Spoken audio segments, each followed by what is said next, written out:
Me llamo Julián Herrera y tengo 74 años. Después de toda una vida levantando paredes y techos para mi familia, un día mi propio hijo me dijo que ya no había lugar para mí en la casa y que, a partir de esa noche, dormiría en el garaje, al lado de las herramientas, las bicicletas viejas y unas cajas polvorientas que ni siquiera recordaban qué tenían dentro. Lo dijo como quien anuncia algo sin importancia, como si no estuviera hablando de su padre, como si yo fuera un mueble viejo que estorba en medio de la sala. Sentí un frío en el pecho que no era del clima, sino de la vergüenza y la tristeza juntas. Escucha esta historia hasta el final y dime qué harías tú en mi lugar. Y cuéntame también desde qué ciudad me estás escuchando. Para entender cómo llegamos a ese punto, tengo que llevarte muchos años atrás, cuando todavía tenía fuerza en los brazos y la espalda aguantaba cualquier peso. Nací en un pueblito polvoriento del interior, donde las calles eran de tierra y el único ruido por las noches era el canto de los grillos. Mi padre fue carpintero y mi madre lavandera. De ellos aprendí que el trabajo duro no mata, pero el deshonor sí. A los 18 años, con apenas un par de camisas y un pantalón bueno para ocasiones, me fui a la ciudad con un sueño que en ese tiempo parecía enorme: tener mi propio terreno y construir mi casa. Allí conocí a Teresa, la mujer que fue mi compañera de vida durante más de 4 décadas. Ella trabajaba en una panadería del barrio y siempre olía a harina y canela. Nos casamos en la iglesia del centro un mediodía caluroso de diciembre, con misa, música de guitarra y arroz, que nos tiraron los vecinos en la salida. No teníamos nada, pero el corazón nos sobraba. Yo trabajaba en cualquier obra que me aceptara, cargando bultos, mezclando cal, cortando madera, y por las noches ayudaba a un tío que tenía un pequeño taller, aprendiendo de paso el oficio de la carpintería. El terreno lo conseguí después de 5 años de ahorrar monedas en una lata de galletas que escondíamos en lo alto de la alacena. Era un pedazo de tierra lejos del centro, en una zona que muchos decían que no iba a crecer nunca. Pero para mí era un palacio en potencia. Ahí empecé a levantar las paredes los fines de semana, con las manos llenas de callos y la mente llena de ilusión. Teresa me traía mate en una jarra de vidrio y se quedaba sentada mirándome trabajar, sonriendo como si ya viera la casa terminada. Cuando nació nuestro hijo mayor, Gabriel, la casa todavía estaba en obra. Dormíamos en una sola habitación, con el techo de chapa y las paredes sin revocar, pero sentíamos que teníamos el mundo entero. El segundo hijo, Mateo, llegó 4 años después, cuando ya había terminado la cocina y un pequeño comedor donde cabíamos apretados pero felices. No me importaba que las manos se me agrietaran en invierno, ni que el lomo me doliera. Cada ladrillo puesto era una promesa para mis hijos, un pedazo de futuro que ellos iban a disfrutar. Gabriel y Mateo crecieron en esa casa como príncipes en su castillo. Iban a la escuela con ropa limpia y el estómago lleno, porque su madre y yo nos partíamos el alma para que nunca les faltara nada. Los domingos hacíamos asado en el patio, invitábamos a los vecinos y cuando se acercaba Navidad, yo mismo tallaba figuras de madera para el pesebre. Teresa adornaba todo con guirnaldas y siempre tenía un lugar en la mesa para algún conocido que no tuviera con quién pasar la fiesta. Esa casa se volvió el corazón de nuestra familia y yo juraba que ahí íbamos a envejecer juntos, rodeados de nuestros hijos y, algún día, de nietos. Pero la vida tiene maneras extrañas de torcerse.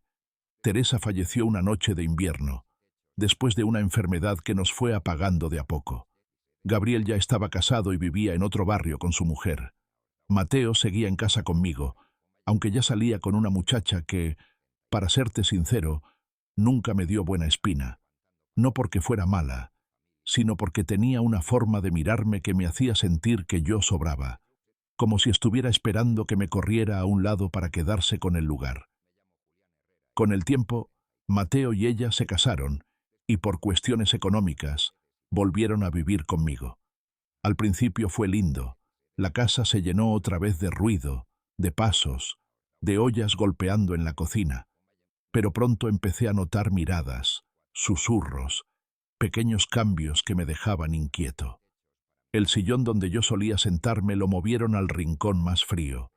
La mesa grande de roble que había hecho con mi padre fue reemplazada por una más moderna para que entre mejor en el espacio, y poco a poco mis cosas fueron quedando arrumbadas en la pieza del fondo. Yo me decía que era normal, que los jóvenes tienen sus maneras y que uno no puede quedarse aferrado a todo. Pero el día que me dijeron que iban a usar mi dormitorio para algo más útil y que yo podía acomodarme en el garaje, supe que la historia ya no era un simple acomodo. Ese garaje lo había construido yo mismo, pensando en guardar herramientas y madera para mis trabajos. Allí olía a aceite, a tierra, y en invierno el frío se metía hasta los huesos.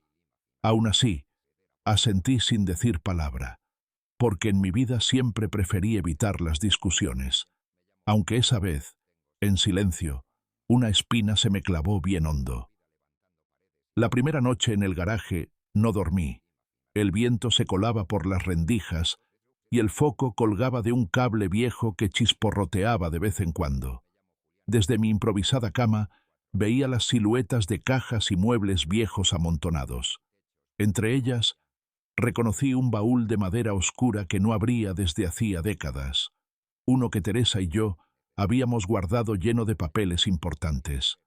Me dije que lo revisaría más adelante, sin imaginar que ahí dentro me esperaba algo que podría cambiarlo todo. Pasaron varios días antes de que me decidiera a abrir aquel baúl. No quería que Mateo o su mujer me vieran hurgando entre las cosas, porque cualquier movimiento mío ya parecía molestarles.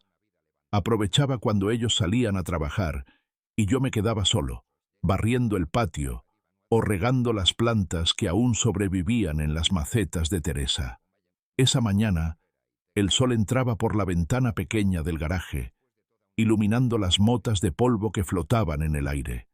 Me senté frente al baúl, pasé la mano por la madera gastada y sentí el relieve de las marcas que yo mismo había hecho con formón, hace tantos años, para asegurar la tapa. La cerradura estaba vieja, oxidada, pero todavía cerraba bien. Tuve que buscar en mi llavero una llave pequeña, de esas que uno guarda sin saber por qué y que parecía hecha para ese candado. Cuando giró y escuché el clic, sentí una mezcla de curiosidad y de nerviosismo, como si estuviera abriendo una puerta al pasado. Dentro encontré carpetas amarillentas, sobres con cartas que Teresa me escribió cuando estábamos de novios, facturas antiguas de materiales de construcción y hasta una foto de nuestros hijos cuando eran pequeños, los dos abrazados, llenos de barro, después de ayudarme en el jardín.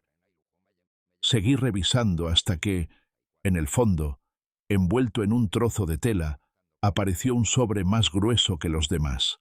Lo abrí con cuidado y saqué un manojo de papeles doblados. El primero que vi me dejó sin aire. Era la escritura original de la casa, con mi nombre como único propietario. Recordaba haber firmado esos papeles en la municipalidad hacía décadas, pero en algún momento pensé que se habían extraviado o que no tenían ya tanta importancia porque siempre había considerado que esa casa sería para mis hijos.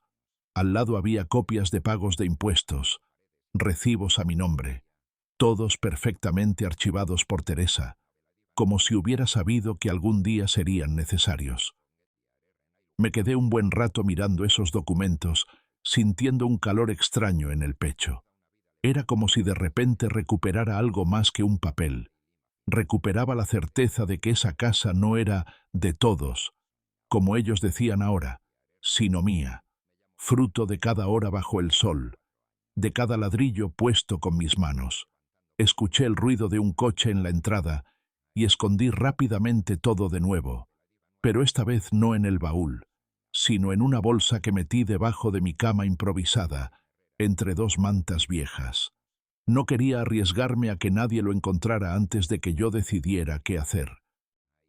A partir de ese día, mi manera de mirar las cosas cambió.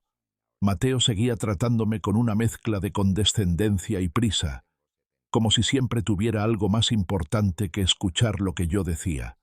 Su mujer, Clara, se movía por la casa con la seguridad de quien siente que manda, reorganizando espacios y opinando sobre todo. Un mediodía, mientras almorzábamos en la mesa del comedor, la nueva, que siempre me pareció fría, escuché cómo hablaban de ampliar mi antiguo cuarto para convertirlo en un estudio para ella. No pude evitar sonreír por dentro, pensando que tal vez su proyecto no duraría tanto como creían. Empecé a salir más, a pasar horas en la plaza del barrio, conversando con viejos amigos que aún me saludaban con cariño. Les contaba anécdotas de los viejos tiempos, pero me guardaba para mí el hallazgo de los documentos. No era el momento de hablar todavía. Por las noches, cuando el silencio llenaba la casa y solo se escuchaban los perros ladrando a lo lejos, sacaba los papeles y los revisaba de nuevo, como si necesitara confirmar que no había soñado. Cada vez que veía mi nombre escrito allí, con tinta firme, me venía la voz de Teresa diciendo: «Esta casa es tu orgullo, Julián, cuídala». Sin embargo, junto con esa fuerza que empezaba a crecer en mí, también aparecía una tristeza honda. Me preguntaba cómo habíamos llegado a ese punto. ¿Cómo era posible que un hijo que había corrido por esos pasillos de niño, que había dormido bajo ese techo seguro toda su vida, ahora me empujara a un rincón frío y oscuro? No quería vengarme, pero tampoco estaba dispuesto a seguir agachando la cabeza. Lo que todavía no sabía era cómo usar lo que había encontrado, ni hasta dónde estaba dispuesto a llegar para recuperar mi lugar. Lo único claro era que el garaje, con su olor a humedad y su techo bajo, no sería mi última cama. Una noche de lluvia fuerte, mientras las gotas golpeaban el techo de chapa del garaje como si fueran piedras, me quedé despierto pensando en todo lo que había pasado desde que Mateo y Clara volvieron a la casa. Recordaba las pequeñas señales que había preferido ignorar, la manera en que dejaban la puerta de mi cuarto entornada cuando creían que yo no estaba, las conversaciones en voz baja que se cortaban apenas yo entraba, el hecho de que cada vez me consultaban menos sobre cualquier cosa relacionada con la casa, como si ya no fuera asunto mío. Esa noche entendí que, si no hacía algo, terminaría siendo un invitado incómodo en mi propio hogar hasta que encontraran la excusa perfecta para sacarme del todo. Al día siguiente, cuando salí al patio para colgar la ropa, vi a Clara hablando por teléfono. No me vio, pero escuché lo suficiente. Le decía a alguien que pronto iban a tener todo a su nombre y que solo era cuestión de tiempo para arreglar el papeleo. Me quedé helado, con las pinzas de la ropa en la mano, tratando de digerir lo que acababa de oír. En ese momento sentí que los papeles que había encontrado no eran solo un recuerdo, sino un escudo, y que, si no lo usaba, ellos acabarían por quitármelo todo. Ese mismo día decidí ir al centro del pueblo. Me puse mi sombrero viejo, aquel que Teresa siempre decía que me daba cara de hombre importante, y caminé hasta la oficina del registro de la propiedad. Allí me atendió una mujer joven, de mirada amable, que escuchó con paciencia mi historia. Saqué los documentos originales y los puso sobre el escritorio con un cuidado que me dio confianza. Revisó hoja por hoja, comparando fechas y sellos. «Señor Herrera, estos papeles están en regla. La casa está a su nombre, sin cargas ni hipotecas». Sentí que me quitaban un peso de encima. ¿Y si alguien intentara cambiar la titularidad sin mi consentimiento?, pregunté. Ella sonrió y dijo: «No podría hacerlo legalmente. Usted tendría que firmar, pero le aconsejo que mantenga estos documentos seguros y si sospecha de algo, avise de inmediato». Volví a casa con una mezcla de alivio y cautela. Sabía que tener la ley de mi lado no impedía que intentaran presionarme o manipularme para que cediera. Esa misma tarde, mientras cenábamos, Mateo me dijo que pronto iban a necesitar más espacio y que, quizás, lo mejor sería buscarme un lugar más, cómodo. Algún departamento chico cerca de la plaza. Podríamos ayudarte con el alquiler, viejo, agregó, como si me estuviera ofreciendo un gran favor. Yo solo asentí, guardando silencio, y me serví más guiso. Por dentro, ya estaba claro que no pensaba irme a ningún lado. Empecé a observarlos con más atención. Clara pasaba horas frente a la computadora, revisando páginas de decoración y muebles nuevos. Mateo salía temprano y volvía tarde, con la excusa de que el trabajo lo absorbía, pero yo sospechaba que estaba haciendo trámites. Un domingo, después de la misa, me encontré con don Emilio, un viejo amigo y vecino de toda la vida. Mientras tomábamos un café en el bar de la esquina, le conté por encima que las cosas en casa estaban tensas.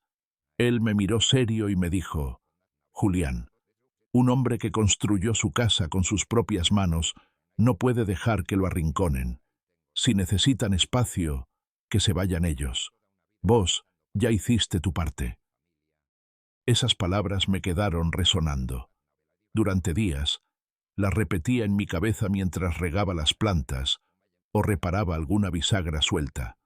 No era cuestión de orgullo, era cuestión de justicia. Si había un techo bajo el que yo tenía derecho a estar, era ese. La duda ya no era si debía actuar, sino cuándo. Y sobre todo, cómo hacerlo sin que me vieran venir. Porque si algo tenía claro, era que la próxima jugada debía ser mía. Y debía ser definitiva. La oportunidad de mover mi primera pieza llegó antes de lo que imaginaba. Una mañana, Mateo salió temprano dejando a Clara sola en la casa. Yo estaba en el garaje ordenando unas herramientas cuando escuché que hablaba por teléfono en la cocina, con ese tono bajo y apurado que usa la gente cuando no quiere que la oigan. Me acerqué despacio, sin hacer ruido, y alcancé a escuchar frases sueltas. «Sí, ya hablé con el notario. Dice que si Julián firma, en una semana está todo listo. No, no creo que se dé cuenta. Claro, le vamos a decir que es para un trámite del municipio». Sentí que la sangre me hervía. Me retiré en silencio, apretando los dientes para que no se me escapara ninguna palabra. Ya no eran suposiciones. Estaban planeando que yo firmara algo que, disfrazado de papeleo inocente, terminaría sacándome la casa. Esa misma tarde, guardé los documentos originales en una carpeta plástica y me los llevé en una bolsa de supermercado. Tomé el colectivo al centro y fui directo a buscar a don Ricardo, un abogado jubilado que había sido cliente mío en mis tiempos de carpintero. Todavía recordaba la estantería de nogal que le hice para su estudio. Me recibió en su pequeño despacho, que mantenía abierto unas horas al día para no aburrirse. Cuando le conté todo, me escuchó sin interrumpir, apenas asintiendo de vez en cuando. Cuando terminé, se quitó los lentes y me dijo: «Julián, vos tenés todas las de ganar. Si la casa está a tu nombre, no pueden tocarla sin tu consentimiento. Pero si querés estar tranquilo, podemos hacer algo más». Me explicó que podía registrar una afectación de vivienda, un trámite que protegía la casa de cualquier intento de venta o transferencia sin mi aprobación. Además, podíamos dejar constancia en el registro de que cualquier modificación debía pasar por mi firma personal y presencial. Esa misma semana hicimos el trámite. Cuando salí de la oficina con los papeles sellados bajo el brazo, sentí como si hubiera puesto un candado de acero en cada pared de mi casa. Ahora sí, aunque intentaran cualquier maniobra, se iban a encontrar con un muro más sólido que cualquiera de los que yo había levantado en mi vida. En casa, todo seguía igual en la superficie. Clara seguía reorganizando muebles y Mateo hablando de hacer cambios para mejorar el lugar. Un viernes por la tarde me llamaron a la mesa y me pusieron un sobre delante. «Papá, necesitamos que firmes estos papeles para que podamos hacer unas mejoras en la casa. Es un trámite rápido, nada complicado», dijo Mateo, sonriendo como cuando era niño, y quería convencerme de algo. Yo tomé el sobre con calma, lo abrí y le di un vistazo a las hojas. Eran formularios de transferencia de propiedad. Levanté la mirada y vi que Clara evitaba mirarme directamente, fingiendo revisar su celular. Sin decir una palabra, doblé los papeles y se los devolví. «Lo voy a pensar», dije, con el tono más neutro que pude. Ellos asintieron, quizá creyendo que me estaba tomando mi tiempo, sin saber que lo que en realidad estaba haciendo era esperar el momento exacto para darles la noticia de que su plan estaba muerto antes de nacer. Esa noche, mientras me acomodaba en la cama del garaje, saqué los papeles nuevos del trámite que había hecho con don Ricardo y los puse junto a la escritura original. Los miré largo rato. Sentí que, por primera vez en mucho tiempo, yo llevaba la ventaja, y aunque todavía no sabía cómo ni cuándo, tenía claro que no iba a vivir mis últimos años arrinconado entre cajas y herramientas. Muy pronto, ellos iban a descubrir que este viejo no estaba tan acabado como creían. Los días siguientes me dediqué a observar, a escuchar, a medir cada gesto. No les di motivos para sospechar nada. Me mantenía en silencio durante las comidas. Sonreía cuando me hablaban de sus planes y hasta me ofrecía para arreglarles alguna que otra cosa en la casa. Por dentro, sin embargo, estaba contando las horas. Sabía que en cualquier momento iban a insistir con que firmara esos papeles, y yo quería estar preparado para que, cuando llegara ese instante, la respuesta fuera tan contundente que no quedara espacio para discusiones. Una tarde de domingo, después de la siesta, Mateo apareció en el garaje con 2 tazas de café. Hacía años que no se tomaba el tiempo de traerme algo para compartir. Se sentó frente a mí, mirando el suelo, y empezó a hablar de lo difícil que estaba la situación económica, de lo mucho que costaba mantener una casa grande y de cómo las cosas modernas podían revalorizarla. Después, con un aire casi paternal, como si me estuviera cuidando, soltó: «Papá, vos ya tenés tu edad. No es justo que vivas en estas condiciones, en un garaje. Si firmás, podríamos hacerte un lugarcito cómodo en un departamento nuevo, sin humedad, sin frío». Lo miré fijo, con una calma que le incomodó. «¿Y quién viviría aquí entonces?», pregunté. Dudó un momento antes de decir: «Bueno, Clara y yo, claro, y podríamos recibir a los chicos de vez en cuando». Ahí lo entendí todo. La idea no era cuidarme, era sacarme de en medio para quedarse con la casa como si fuera un trofeo. Tomé un sorbo de café y le dije que lo pensaría, que necesitaba tiempo. Él sonrió, confiado, y se fue creyendo que su estrategia estaba funcionando. Pero esa misma noche, cuando se durmieron, fui a la cocina y encontré sobre la mesa unos planos impresos. Eran de la casa, mi casa, con anotaciones hechas a mano: derribar pared del dormitorio principal, convertir en vestidor, colocar ventanal al patio. Sentí un nudo en el estómago. Ni siquiera habían esperado a que yo aceptara. Ya planeaban cómo remodelar mi cuarto, como si el lugar donde había dormido junto a Teresa durante más de 40 años fuera una simple habitación vacía que podían reinventar. Me encerré en el garaje, encendí la pequeña radio que aún funcionaba y saqué mis documentos. Toqué la portada de la escritura como quien acaricia un amuleto. En ese momento, tomé la decisión. No solo iba a impedirles quitarme lo que era mío, sino que además les iba a dejar claro que no se juega con la dignidad de un hombre que ha dado todo por su familia. Pensé en Teresa, en cómo me miraría si me viera resignarme, y sentí que tenía que hacerlo también por ella. A la mañana siguiente, llamé a don Ricardo. Le pedí que pasara por casa en el transcurso de la semana, con todo preparado, porque el momento se acercaba. Él me dijo que lo tendría listo en un par de días y que solo debía avisarle cuándo. Colgué el teléfono y miré alrededor. Las paredes, el piso, las herramientas, todo parecía estar esperando. No sé por qué, pero tuve la sensación de que se venía un cambio grande, y esta vez no sería yo quien terminara afuera. El miércoles, poco antes del mediodía, Don Ricardo me llamó para avisar que todo estaba listo. Cuando usted me diga, Julián, voy con los papeles y cerramos el asunto. Le pedí que viniera el viernes, porque presentía que ese día Mateo y Clara estarían más tranquilos, listos para insistir otra vez con su propuesta. Necesitaba que el golpe llegara cuando menos lo esperaran.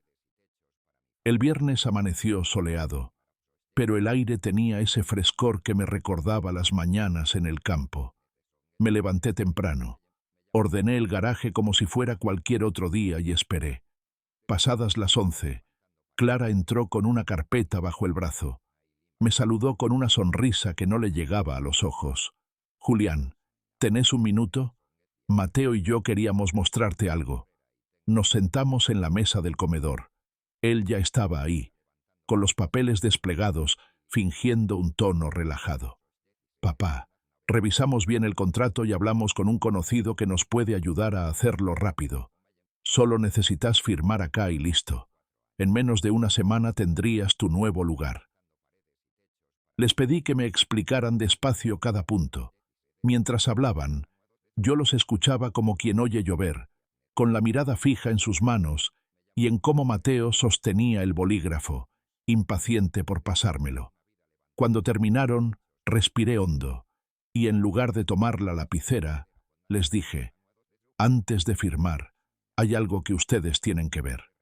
Me levanté, fui al garaje y volví con la carpeta donde guardaba la escritura original y los documentos del trámite que había hecho con don Ricardo. Los puse sobre la mesa, despacio, como si estuviera mostrando cartas en una partida decisiva. Clara frunció el ceño y empezó a hojearlos. Mateo la miró, desconcertado. «¿Qué es esto?», preguntó él. «Esto», respondí, «es la prueba de que esta casa es mía y seguirá siéndolo mientras yo viva, y que, gracias a un trámite que ya está inscrito en el registro, nadie puede venderla, transferirla ni modificarla sin mi autorización por escrito y presencial». El silencio fue tan pesado que hasta se escuchaba el tic-tac del reloj de pared. Mateo intentó reír, como quitándole importancia, pero la voz le tembló. «Papá, no hacía falta llegar a esto. Solo queríamos lo mejor para vos». Me incliné hacia él y mirándolo a los ojos dije, «Lo mejor para mí sería que respetaran el techo que levanté con estas manos y que entendieran que un padre no se arrincona en un garaje para que otros disfruten de su cama». Clara, roja de rabia, cerró la carpeta de golpe. «No podemos vivir así, Julián». Me encogí de hombros. «Entonces quizá deban buscar otro lugar. Yo no me pienso mover». En ese momento sonó el timbre.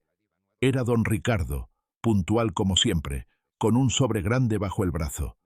«Traje las copias certificadas, Julián», dijo al entrar. Se las mostré a Mateo y Clara sin abrirlas. «Por si les quedaba alguna duda», añadí. No hubo más discusión. Se levantaron de la mesa, y aunque no dijeron nada, sus miradas lo decían todo. Habían perdido la partida. Yo me quedé sentado, viendo cómo subían la escalera hacia su cuarto.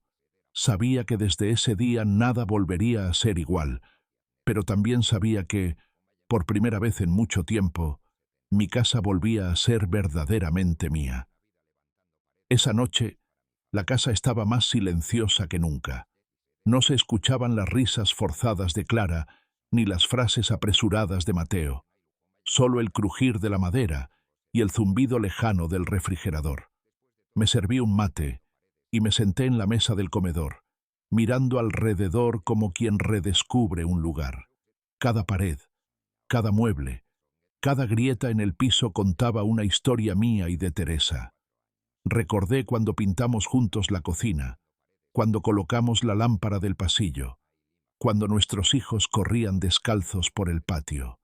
Era como si, después de tantos años, la casa me hablara en voz baja, agradecida de que no la hubiera entregado a manos ajenas. Al día siguiente, temprano, escuché movimiento en el piso de arriba.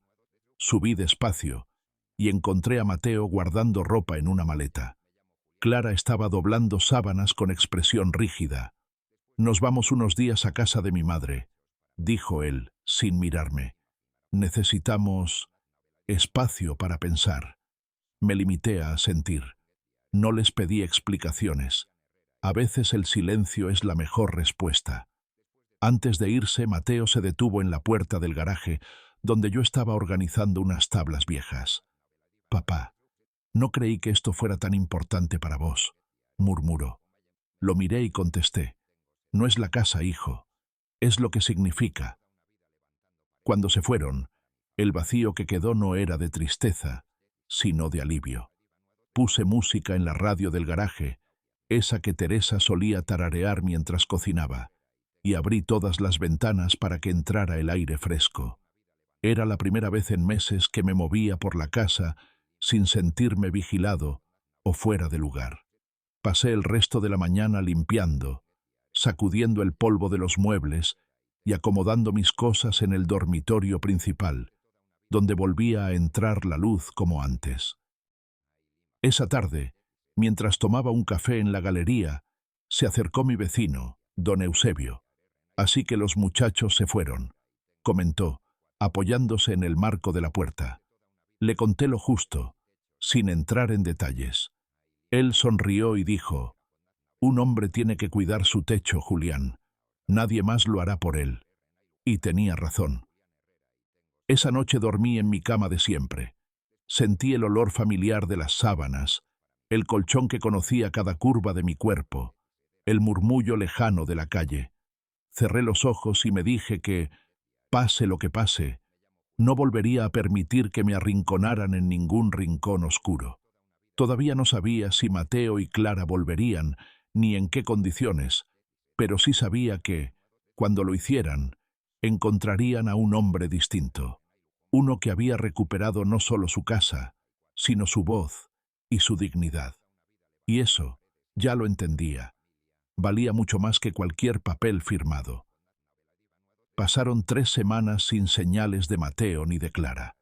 Al principio pensé que intentarían volver con algún nuevo argumento, tal vez más suave, pero la ausencia se alargó, y en ese silencio yo comencé a acomodar mi vida de otra manera.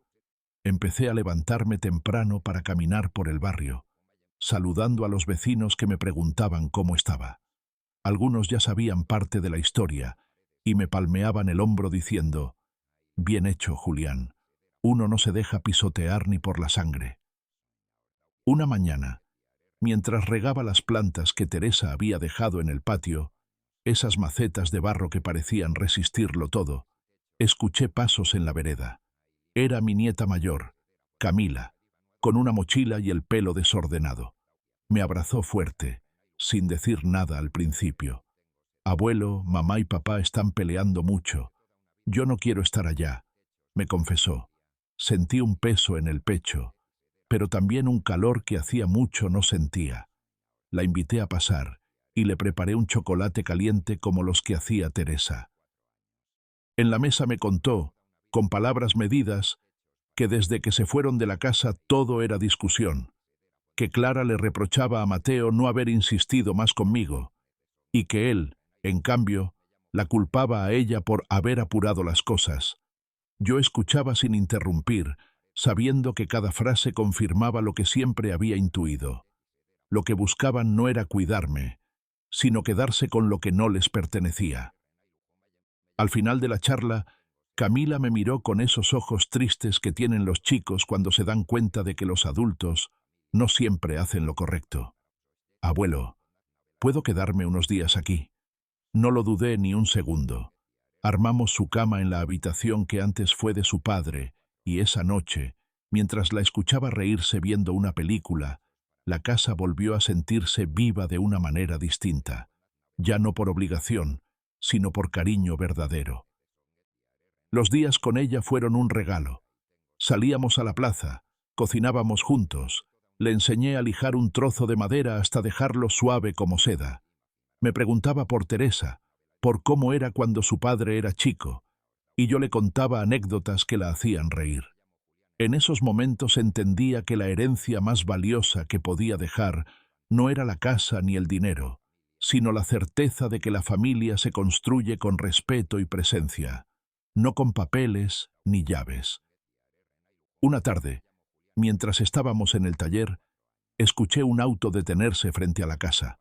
Me asomé por la ventana y vi a Mateo bajar, solo, con gesto serio. No parecía el hombre confiado de semanas atrás. Su paso era lento y sus hombros caídos. No dijo nada al entrar, solo miró a Camila y luego a mí, como buscando las palabras.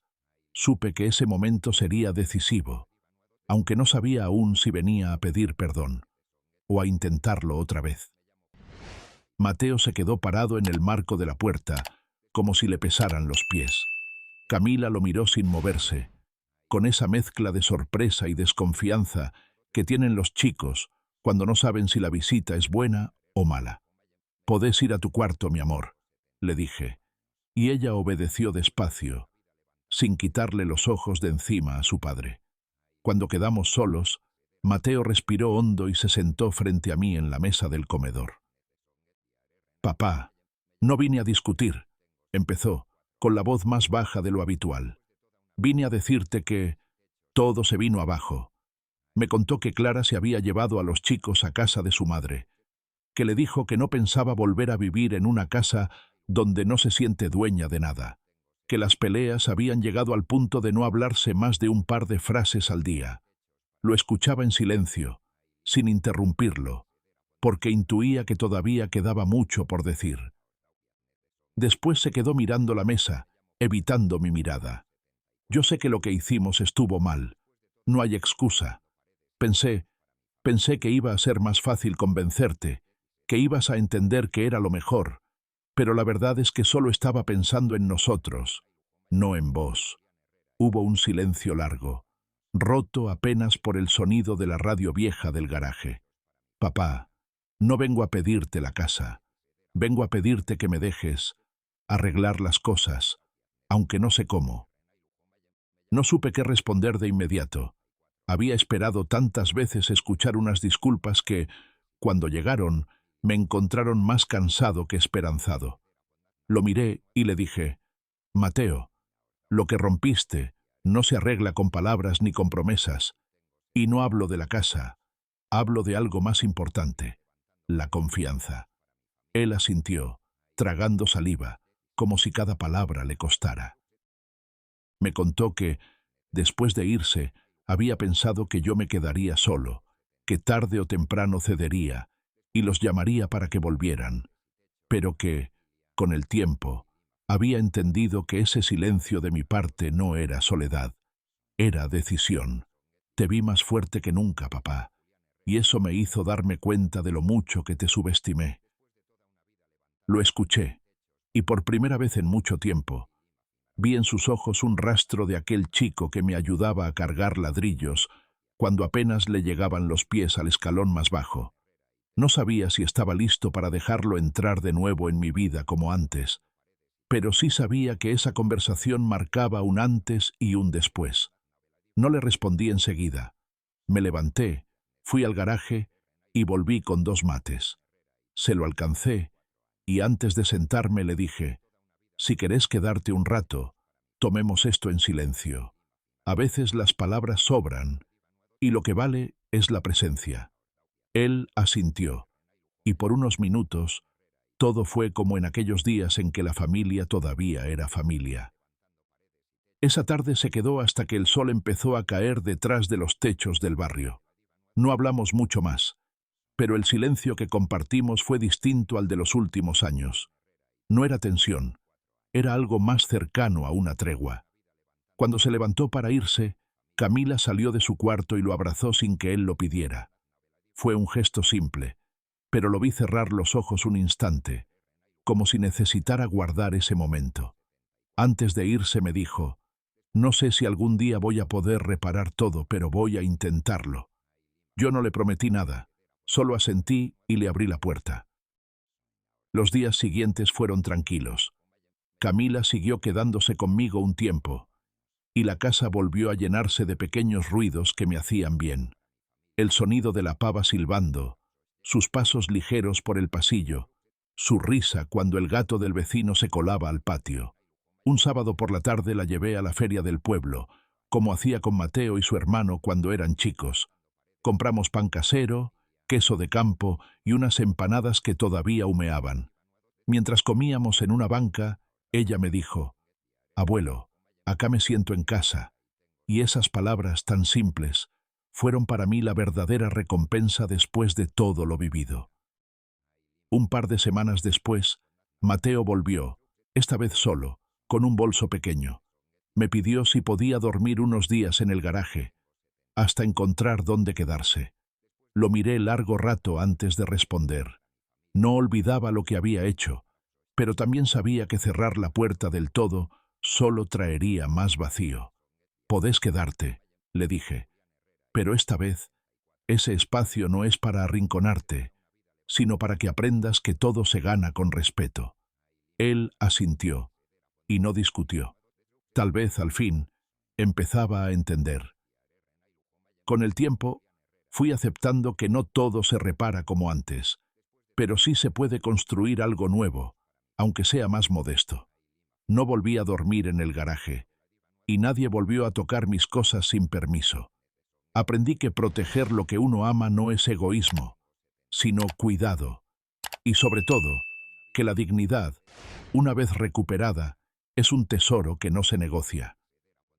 Hoy, sentado en mi mesa de siempre, miro por la ventana cómo Camila riega las plantas y pienso que, aunque perdí ciertas cosas, gané otras que valen más: el respeto por mí mismo y la certeza de que todavía puedo elegir cómo vivir. Si llegaste hasta aquí conmigo, quiero que me digas en los comentarios desde dónde me estás escuchando, que le des me gusta al video si esta historia te tocó el corazón y que te suscribas si te quedaste hasta el final, para que sigamos compartiendo momentos como este.